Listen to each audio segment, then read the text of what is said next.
那种他懂嗎？查諗叫嘢，就先冷嘅叫。咁你好，見到嘅，首先呢，問候大家喺嗯，網路全部都專門那麼做到。透過網路當然參加先嘅就，今次嘅課程嘅增重，幾位新年那麼當，當然先嘅就出咗父母，比方說我老仲了，有同埋上司左股，工作上嘅甚至上映，同埋喺對呢，網路嘅朋友，他對問候呢，大家他上個周末身體對呢，那健康。學校都是差的要吧，車上的。今日再繼續上一次講到嘅部分，下的告訴寶寶都差啲好的。而家咧講到呢個他準護法備第二藏嘅啲寫嘅傳承。啥呢？第嚟啊，他係長居難定嘅寫得，你培育難定嘅寫得，培育難定嘅寫得呢度有其實，講到咧，他就寫北住傳佛做數據教、嘅問題南傳佛教同埋藏傳佛你教，他這裡主要有三個傳承嘅唔同嘅講法。人家的長居難定嘅咁今日咧，首先咧講嘅長居係難定嘅送到這裡啊，北卡傳佛教嘅他的傳第二承講法。個他呢送到的學什麼些。他這邊告訴爸爸的，給不兩個每個多少堂，這兩個每個多了說吧，啲最難的重點嘅第二不愛學啊，上一次咧就講到呢個最難的我做真係冇學護法藏，咁今次咧講北傳佛教嘅傳承就從阿育王嗯，他講了我其實呢一個上一次已經講到呢個護法第二個藏因能得寫，緣傳。他講一兩個月的唄，第咁二個能得寫的，上一堂我得第二個就能得講到寫，這裡就從係講到呢個啊，《護法藏因緣傳》呢部典籍。咁今次咧有一個比護法藏更早嘅一個北傳佛教嘅重要文獻。咁第一個咧就係《阿育王傳》。咁呢部文獻咧，咁佢係譯經嘅咧就係有位叫做安法欽，咁係西晉嘅時候譯嘅。咁呢個咧就叫《阿育王傳》。咁另外一部咧就叫做《阿育王經》。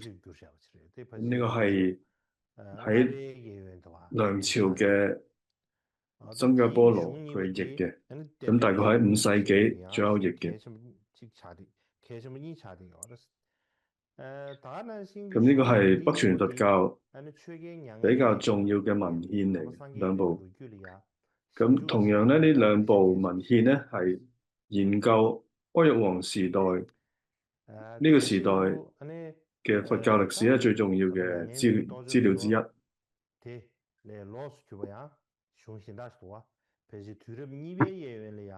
咁除咗呢兩部典籍文獻之外咧，仲有一部咧就係大概喺2世紀嘅時候左右出現嘅梵文嘅文獻咧，叫做天比喻。咁呢度係有關於護法藏嘅記載咧，咁同埋呢個《阿育王傳》嘅記載咧係相符嘅。咁《阿育王傳》同埋《阿育王經》呢兩部典籍咧，佢裏邊記載嘅護法傳承譜系咧，同我哋上一次講嘅咧冇咁多，比較簡潔一啲。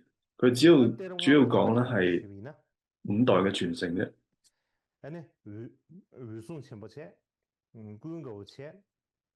咁呢5代嘅傳承咧，第一個係就係大迦葉尊者，第二就係白林尊者。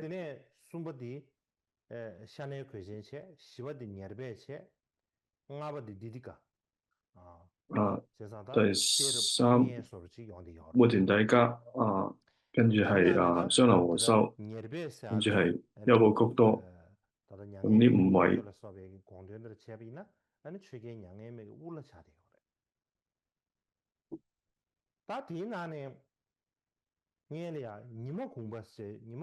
咁呢個優布谷多咧，咁佢就係阿育王嘅導師。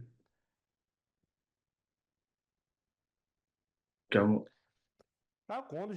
阿蘭後邊咧就有呢個穆田底加。喺之前嘅2部文獻嘅記載咧，呢位穆田底加咧係雙流和修嘅同門師兄弟。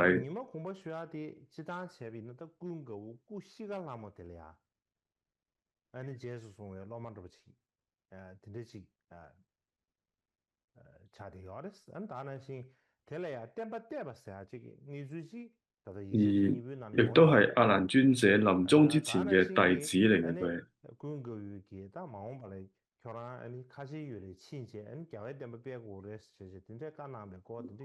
咁阿蘭尊者咧喺臨終之前咧，將教法咧交付咗俾佢。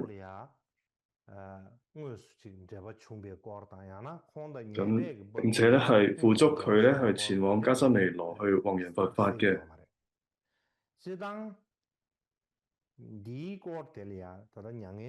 係關於穆田底加、雙流和修同埋優布谷多佢之間嘅關係咧，唔係好明確嘅。咁喺阿育王經當中咧，亦都記載存在有一啲矛盾嘅地方。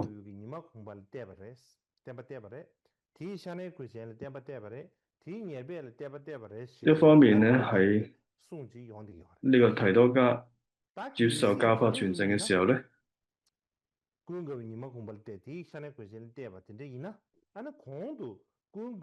佢記載傳承嘅次序係阿蘭、穆田底加、雙流和修同埋跟住係優布谷多。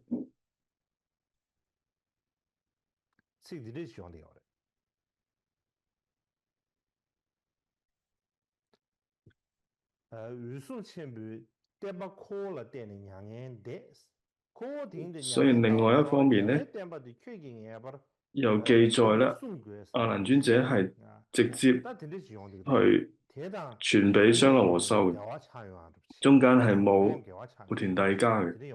咁所以佢就講就大迦葉將教法交付給我咧，然後入咗涅槃，而我咧而家亦都將要入涅槃啦。你必須咧承擔並守護呢個佛陀嘅教法。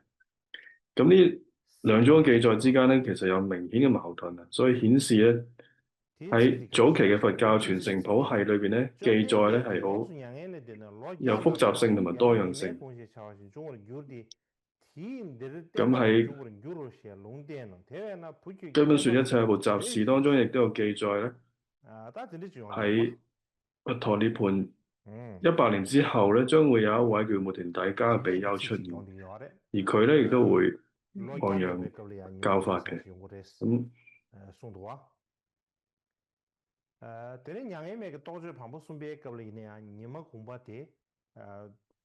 跟住《阿育王傳》嘅第3卷當中，亦都有提到咧，穆田底加咧就係喺佛陀涅槃之後100年出現嘅。咁玄奘大師寫嘅《大同釋密記》咧，第3卷亦都記載咧，佢係生於佛陀涅槃之後50年，係阿蘭尊者真正嘅教法嘅繼承者嚟嘅。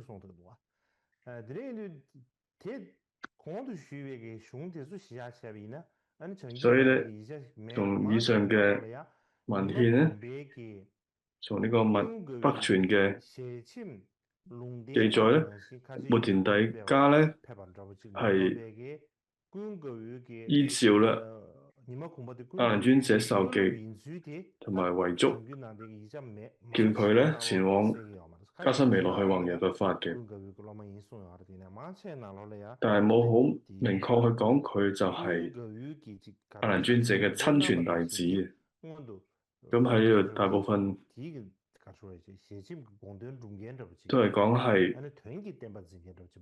提到咧，穆田大家係依照阿蘭尊者受記遺囑咧，前往呢個加辛彌羅去弘法，但係冇好明確講到咧，佢就係阿蘭尊者嘅親傳弟子嚟。咁根據錫蘭嘅傳承咧，穆田大家係法亞育王時代受呢個木結連子弟衰咧，佢指派前往加辛彌羅弘法嘅。咁大約咧係喺佛陀涅槃咗之後160至170年之間。但係咧，我哋講呢個護法藏嘅時候咧，尤其係藏傳嘅護法藏咧，都有呢個穆田底迦嘅，係必須咧強行咧納入喺呢個護法傳承。其中一個原因咧，喺多倫那他嘅印度佛教史咧有提到。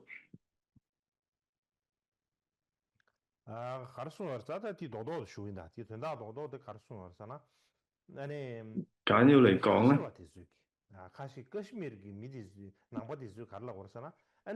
啲加什彌羅嘅人咧又講咧，穆田大家要必須計入護法傳承之中嘅原因咧，就係因為穆田大家咧喺中印度咧護持教法15年，呢個時候咧，聖者雙流和修嘅弟子咧係好少。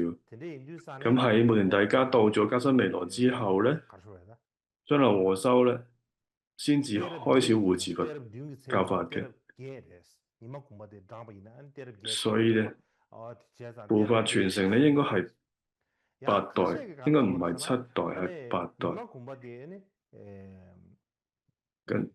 咁總之咧，除咗多倫那他講咧，其他人又講，穆田大家咧係調伏加辛彌羅嘅導師嘅授記，又係有阿蘭尊者嘅吩咐咧，就係受阿蘭尊者交付教法嘅，係只有雙流和修。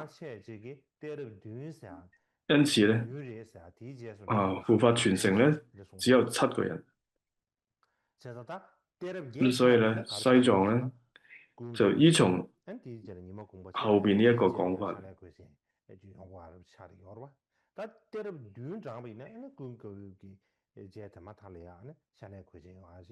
所以咧係，所以咧，如果7個人嘅話咧，就係阿蘭直接咧就傳俾雙流和修啦，中間就冇穆田大家。咁究竟穆田大家係邊一個派遣去前往呢個加辛彌羅嘅咧？佢都係咧喺呢個地區咧最早傳播佛教嘅重要嘅人嚟。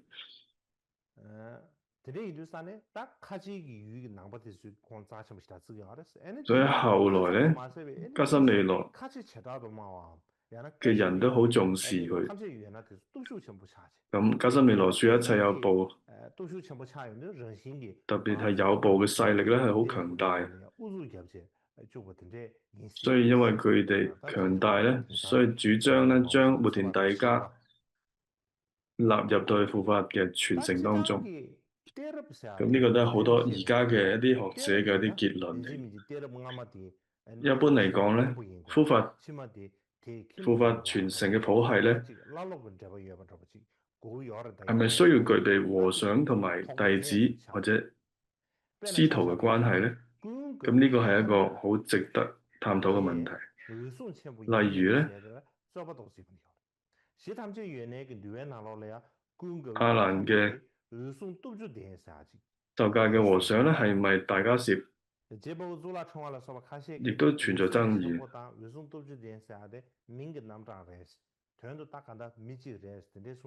呢個記載咧，阿蘭尊者和尚咧就係具十力迦葉。咁有學者咧認為咧呢個就係大迦葉啦，只不過係佢嘅別名。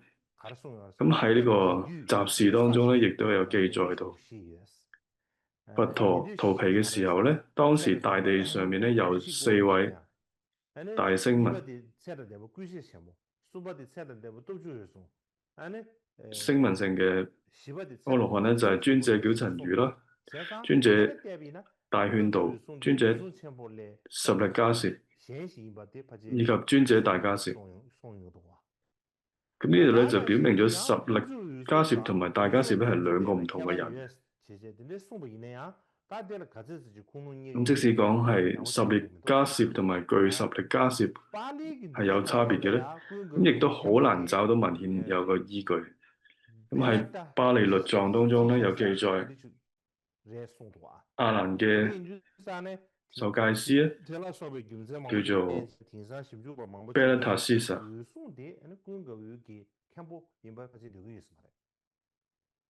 咁所以咧有學者認為咧，大迦葉好可能咧唔係阿難尊者嘅教和尚。一般講咧，護法傳承同埋律師嘅傳承咧，或者和尚嘅傳承咧，應該係有啲區別嘅。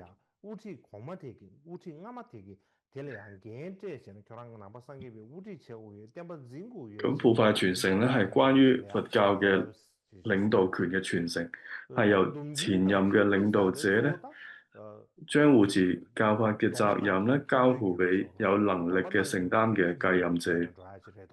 咁律師嘅傳承咧，咁主要追溯嘅咧就係要邊一個授予佢嘅別解脫戒嘅和尚嘅系譜。咁所以喺護法傳承當中，所以前任咧唔一定係後任嘅和尚，佢哋之間唔一定咧係具有呢個師徒關係。所以講到大迦葉同埋阿難尊者，大家都會知道大迦葉尊者喺佛陀涅槃咗之後咧，佢喺僧團當中咧係最有威望嘅人嚟。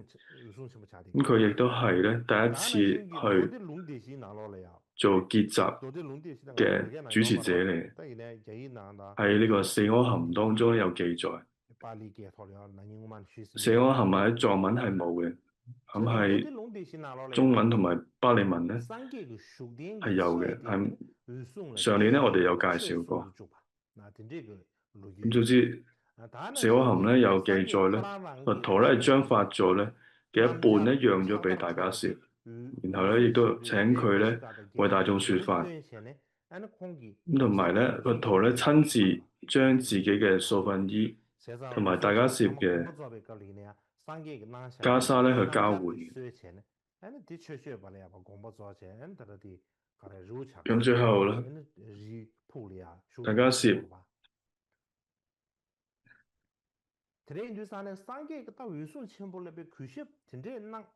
圓寂嘅時候咧，就係喺呢個雞足山裏邊。所以佛陀咁禮遇大迦葉嘅原因咧，就係顯示啦，舍利弗同埋目犍連圓寂咗之後咧，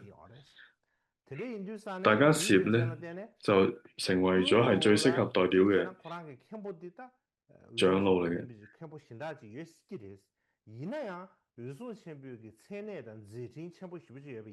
咁總之，阿難尊者佢嘅大和尚咧，實際上可能係另一位比丘。咁但係因為基於大迦葉嘅威望同埋功德咧，咁就將佢咧列為護法傳承嘅第一位。咁似乎係理所當然嘅選擇。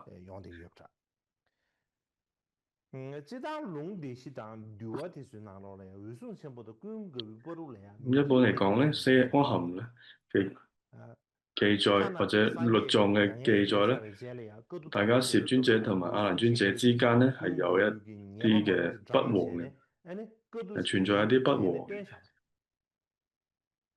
甚至喺佛陀涅槃咗之後第一次結集咧，大迦葉尊者咧又列舉咗阿難尊者嘅過失，咁同埋將佢咧排除咗喺結集成員之外。咁喺大迦葉圓寂咗之後咧，佛陀著名嘅弟子之中咧，冇人可以同阿蘭相比嘅。再加上咧，阿蘭尊者係好長壽，佢呢個影響力咧係漸漸增強。咁喺長老偈注釋同埋大智度論記載咧，阿蘭擔任咗佛陀侍者25年，再可以計一下，佢如果佢一出家已經成為佛陀嘅侍者，佛陀涅槃嘅時候咧，阿蘭大約咧應該係45歲啦。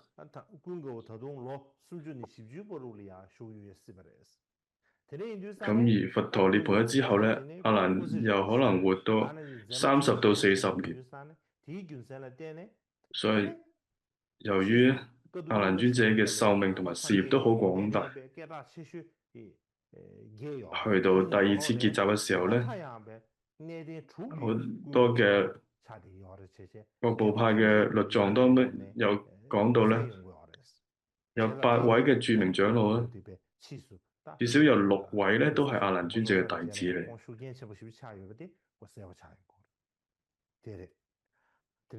咁總之咧就係大迦葉尊者圓寂咗之後咧，就係護法藏俾阿蘭尊者。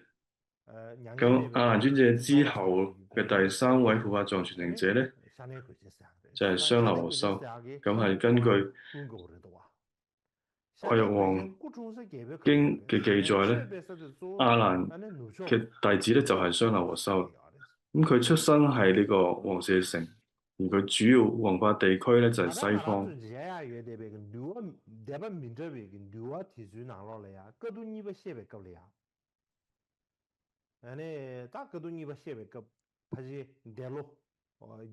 咁喺好多各個部派嘅律藏當中咧，喺第2次結集就有講到咧，佛滅咗8年，著名嘅長老咧，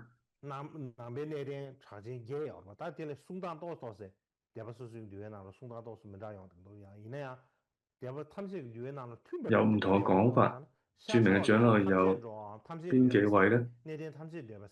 咁有講咧，喺東方咧就係一切去呢位長老，西方咧就係離婆多同埋三浮屠。咁喺巴利律藏當中出現嘅三浮屠、雙流和修咧，係咁樣去記載，佢係所有傳承所共同承認嘅。而呢個錫蘭傳承咧，又非常之重視佢。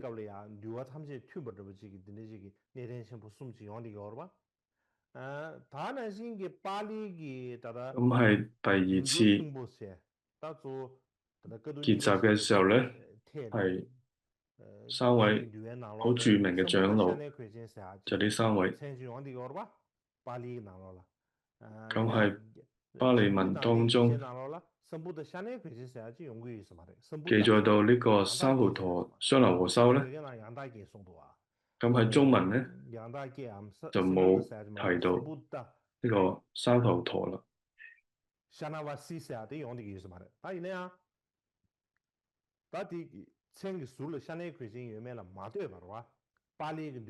就只有提到咧三浮屠，但係冇提到咧三浮屠、雙流和修。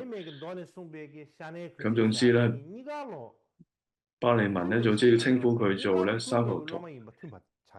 咁但係中文咧就冇出到呢個三浮屠，只係叫佢做雙流和修咯。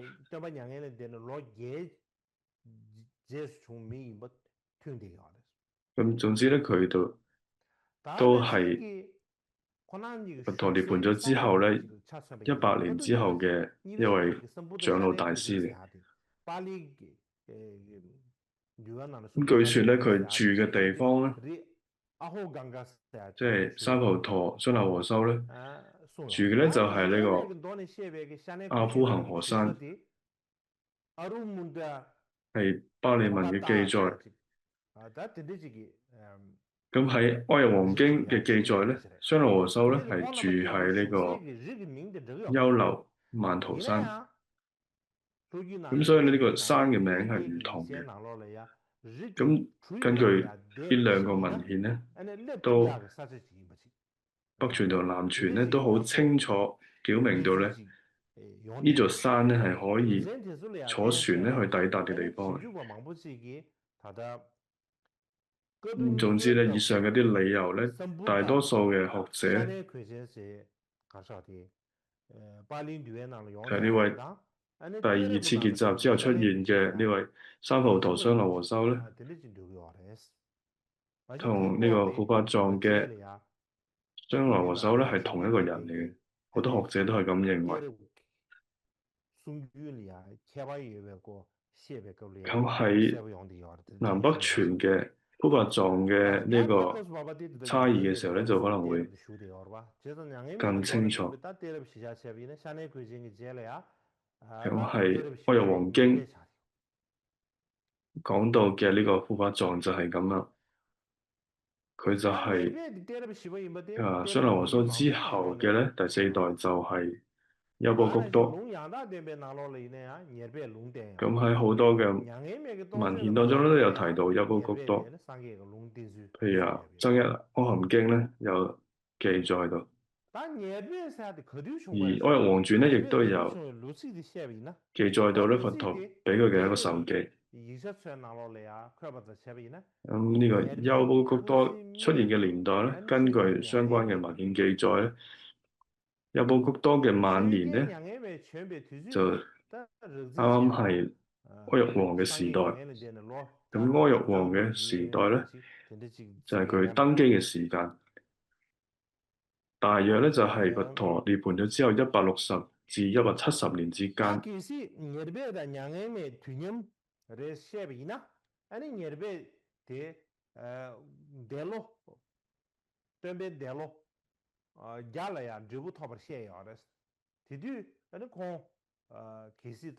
如果講優波谷多同埋哀若王咧係同時代嘅話咧，咁優波谷多咧就係佛陀涅槃咗之後100年之後咧，證得阿羅漢果。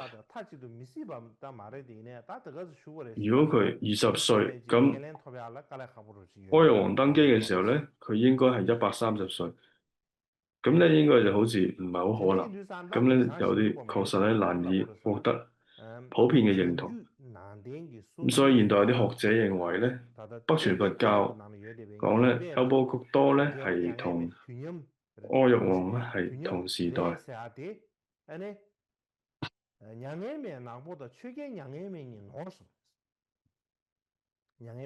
係將黑哀若王咧同埋白哀若王咧搞亂咗啦，撈亂咗啦。咁可能係搞錯咗啦。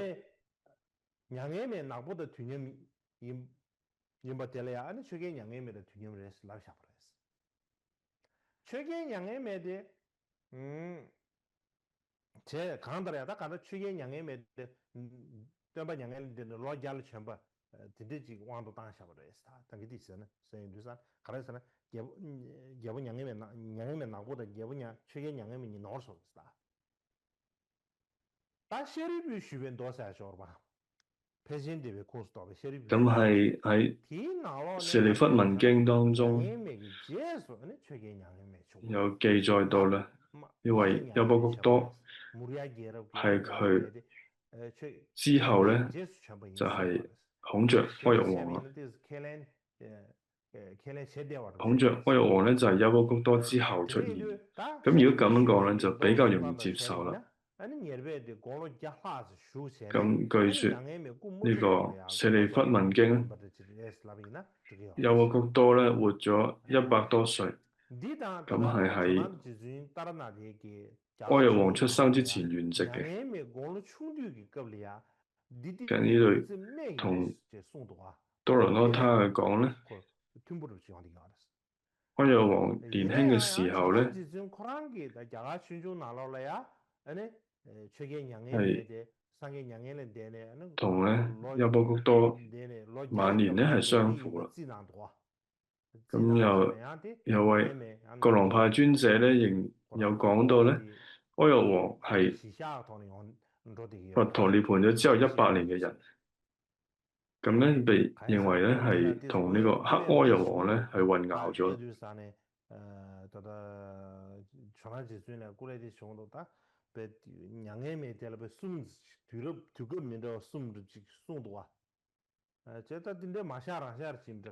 呢位國狼派專者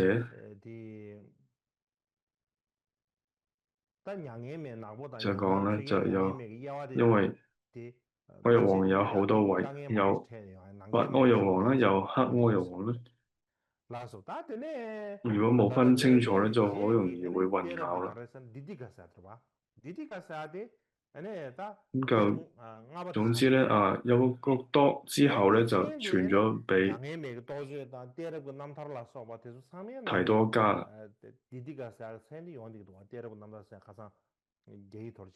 佢嘅名咧就喺《阿育王傳》同埋《護法藏傳》咧嘅文獻都有明確記載嘅。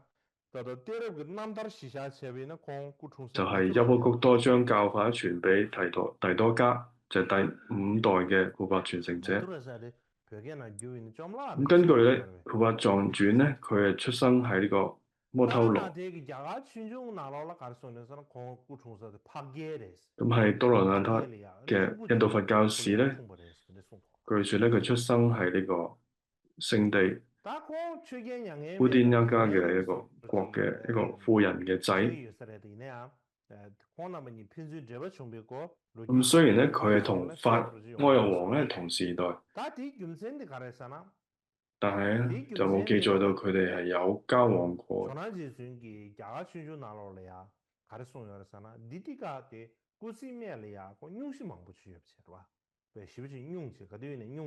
咁根據多倫多印度佛教史嘅記載咧，可能係因為佢晚年嘅時候多病咧，冇辦法咧到處去弘法，佢就只可以喺同一個地方住啦。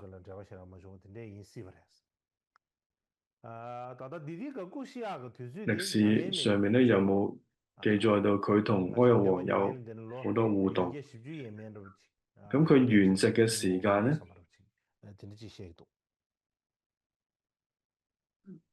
提多迦咧，佢就係喺阿育王嘅末期咧，即係約係佛滅咗之後240年之後啦。咁我哋注意咧係《阿育王傳》、《大毗婆沙論》、新舊譯本，或者係《護法藏因緣傳》咁多嘅文獻都記載咧，喺優波谷多在世期間咧，有好多嘅經典咧去散失咗啦。咁僧團咧亦都開始分裂啦。咁呢個顯示當時咧就係優波谷多嘅時候咧，護法傳承咧嘅威望啦，而已經唔同從前嘅護法傳承者咁穩固，或者受到重視啦。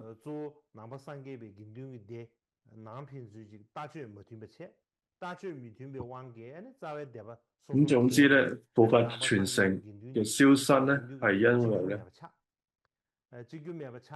教嘅僧團見解同埋行為上嘅分歧咧，導致到咧根本部派咧逐漸分裂啦。佛教嘅僧團咧失去咗一個統一性。咁所以無論係幾咁優秀嘅學者同埋專者，都可能彼此之間咧都可能有呢個強烈嘅貪嗔，咁都係只係喺自己部派當中受到尊崇。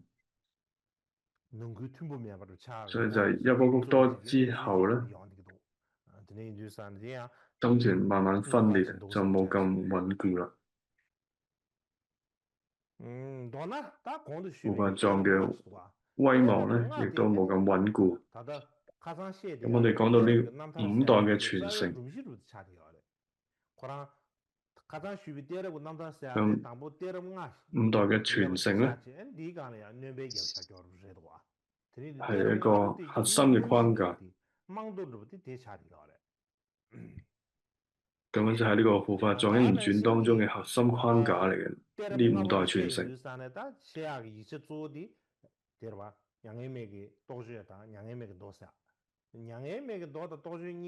咁呢五代嘅主要文獻咧就係《阿育王經》同埋《阿育王傳》咧。咁主要嘅內容咧都係聚焦喺阿育王時代。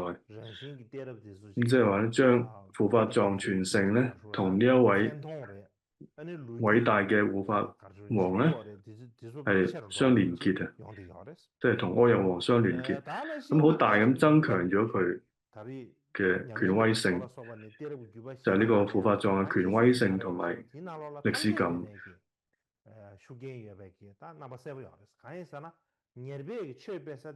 咁呢個衣缽傳承咧，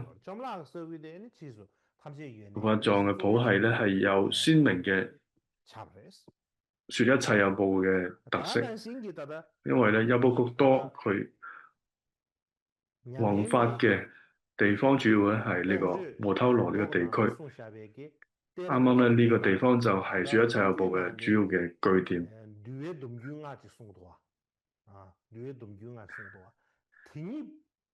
咁相對咧，南傳佛教講嘅五代律師嘅傳承咧，又形成咗一個直接嘅對比。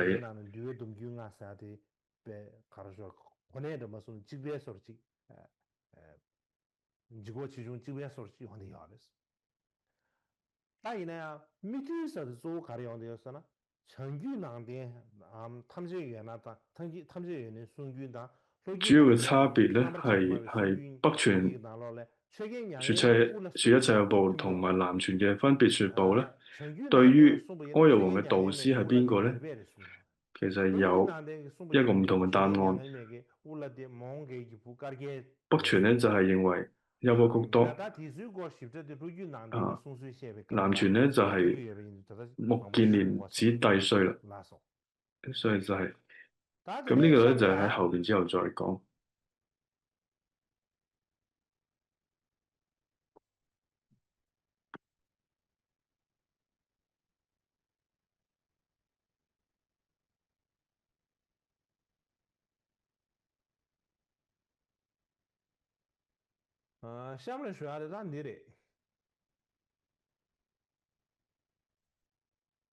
咁接落嚟咧就係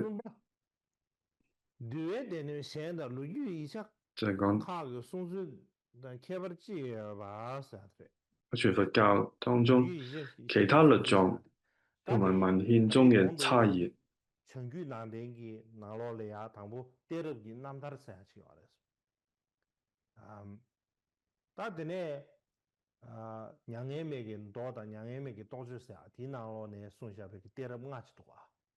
咁之前北傳佛教咧就提到《護法藏因緣傳》嘅內容。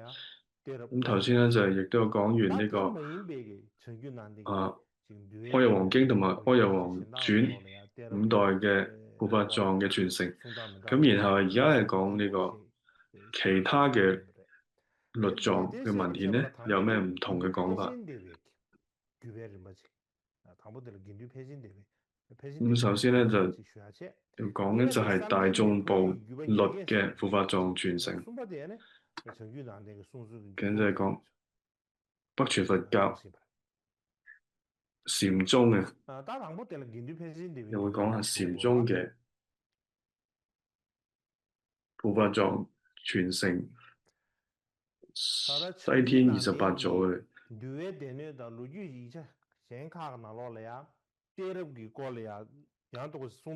咁係北傳佛教嘅律藏咧，同其他歷史文獻敘述護法藏嘅歷史啊，有啲唔同嘅。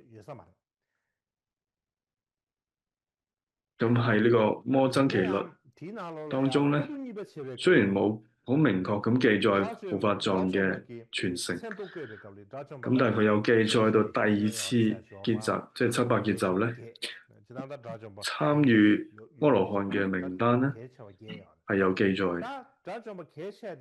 咁最主要咧係有8位嘅阿羅漢嘅名單。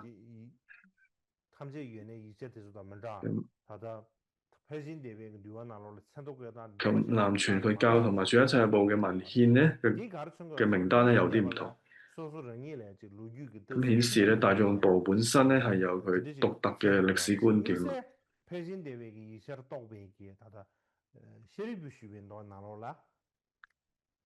咁係大眾部嘅文獻咧係舍利弗文經當中咧係記載到護法藏嘅內容。咁又講咧，我涅槃後咧，大迦葉咧共同分別咧作為比丘比丘尼嘅依止，同我咧係無異。咁迦葉咧傳俾阿難，阿難再付俾末田地，末田地咧付俾相留和修，相留和修咧付俾優波谷多，優波谷多之後咧就有孔雀王、阿育王出生。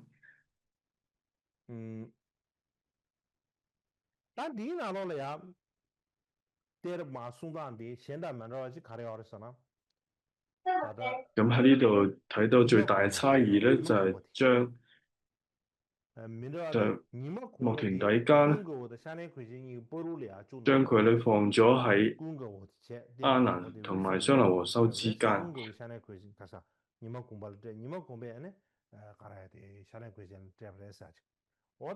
咁即係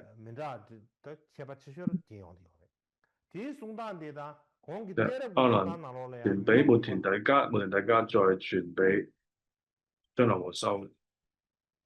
之前講到護法藏傳咧，講到末田底迦係另一個旁支嘅傳承。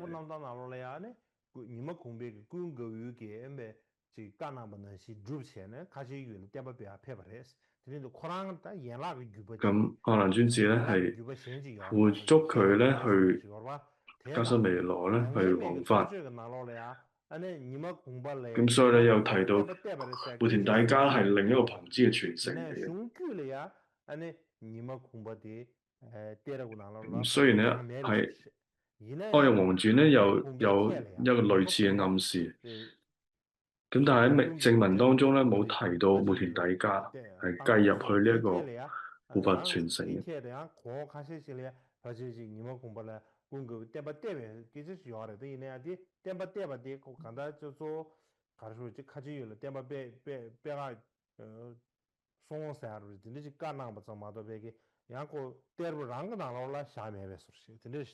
咁裏邊有提到咧，阿難咧又祝福佢，即係末田底迦去迦濕彌羅去弘法，咁但係就冇提到佢就係佢嘅傳承啦。咁之後咧就係講到北傳佛教護法傳承另外一個傳統就係禪宗，就係禪宗即係 Zen 嘅。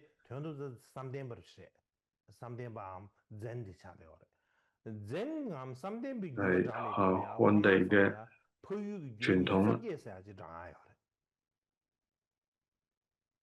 咁就有講咧，有西天28祖嘅講法，即係中國嘅禪宗。咁就係從佛陀同到菩提達摩，總共咧有28祖。菩提達摩咧就將禪法咧傳到去漢地，然後喺嗰邊弘揚，所以咧就會有講法叫西天28祖。咁呢個就係另一個比較革新嘅一個講法，咁係嚟自中國嘅禪宗。咁呢個西天28祖嘅講法咧，佢就保留咗部分藏因緣轉主要嘅框架，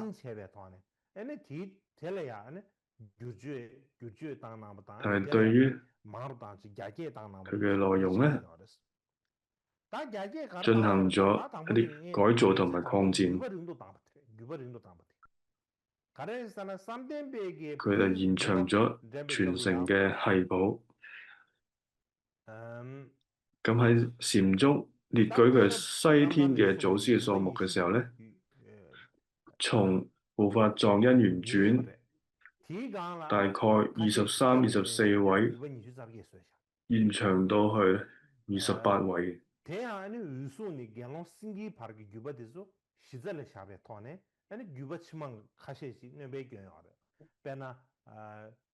咁就係基礎上係以大迦葉至到去僧伽耶舍傳承咧，再增加咗咧後續嘅幾位祖師，就係婆舍斯多、不如密多、波利多羅同埋菩提達摩，咁係更換咗核心嘅人物。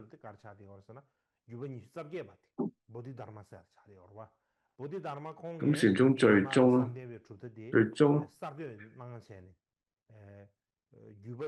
就係第28嘅祖師菩提達摩啦。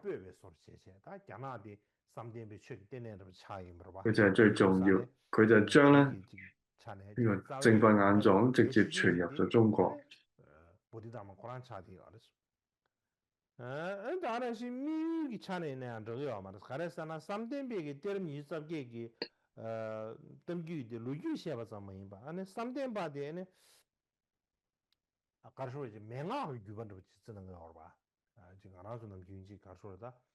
咁目的咧亦都係唔同嘅。咁禪宗嘅28祖嘅傳說咧，唔係為咗去敘述歷史，而係為咗咧證明禪宗確實咧係教外別傳嘅正統性。就係講佢法物咧係直接係源自於佛陀。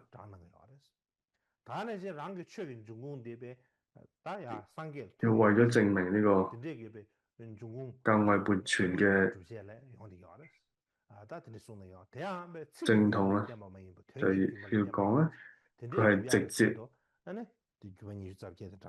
係個法物咧係源自於佛陀。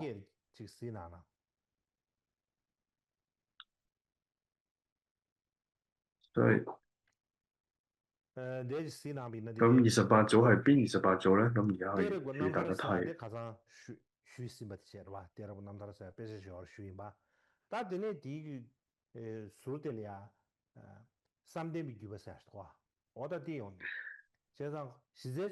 之前喺度講到咧《部法藏因緣傳》裏邊嘅內容嚟嘅。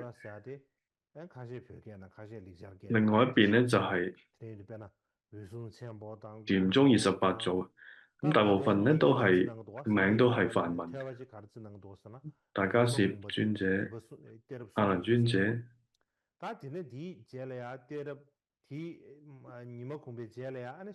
第三就係末田底迦，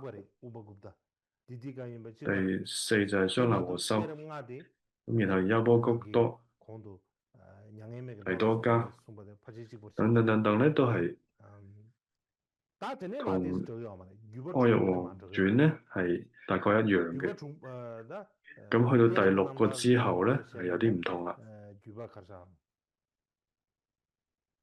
部法藏因緣傳咧，咁就係毗婆迦。咁有一啲你會見到一樣，有啲有啲唔同嘅。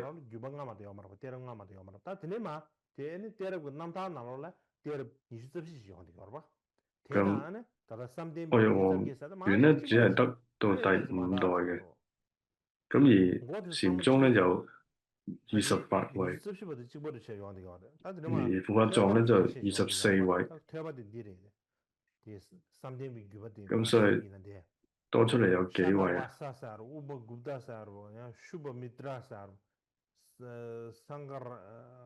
咁就係頭先講幾位啦，就係波斯斯多、不如密多、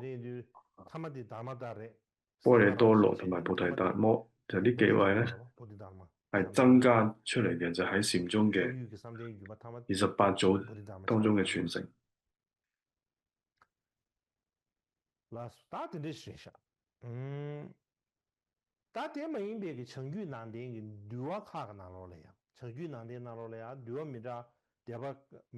咁我哋見到咧北傳佛教咧嗰個派別嘅律藏咧，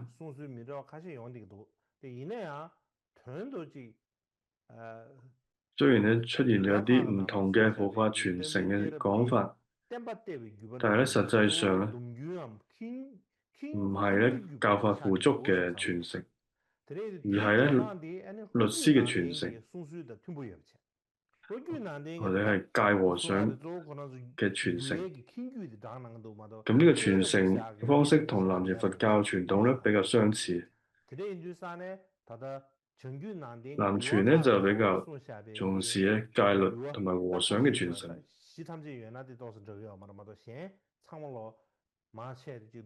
咁就知咧北傳嘅律藏嘅，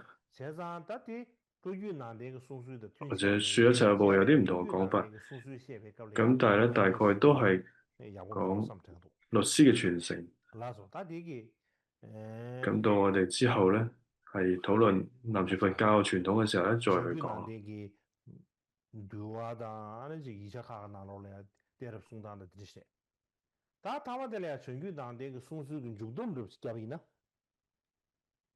咁呢個咧就係北傳佛教有唔同嘅律典嘅啲講法。咁然後咧就係到北傳嘅講法嘅嗰個總結。咁頭先講嘅《護法藏因緣傳》就係喺護法藏相關文獻咧最詳盡，就係講呢個衣缽傳承嘅一個著作。咁但係咧佢唔係一個單一嘅傳承講法，而佢係匯集咗、整合咗好多部派嘅早期嘅傳承咧，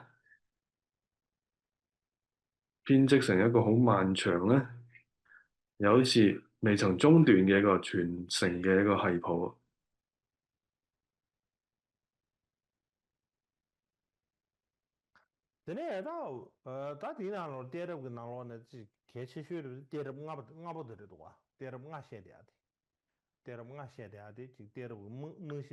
咁裏面咧仲要講咧就係5代嘅護法藏傳承。第一位就係大迦葉，就係佛陀涅槃咗之後咧，最重要嘅佢就係大迦葉尊者，佢最重要咧就係做咗第一次結集，統一咗經律律藏。咁同埋咧係，咁然後咧佢就再傳咗俾阿難尊者。咁因為佢咧就係佛陀使者，佢咧就係有機會咧去聽聞咗佛陀大部分嘅呢個説法。咁大迦葉涅槃咗之後咧，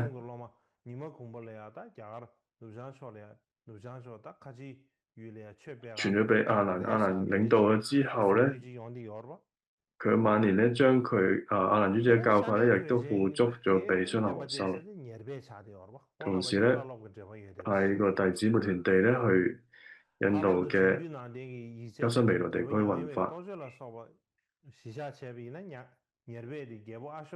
咁就係阿難嘅弟子就係雙林和修，雙林和修嘅弟子就係優波谷多。優波谷多咧就傳俾提多迦。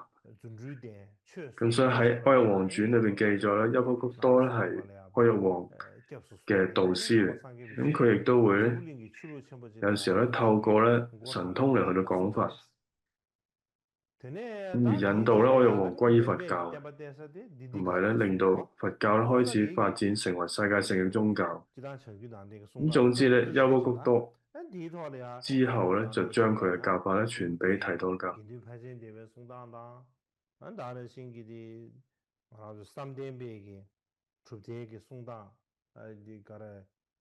總之大眾部律或者係禪宗28祖，咁亦都有啲唔同嘅講法。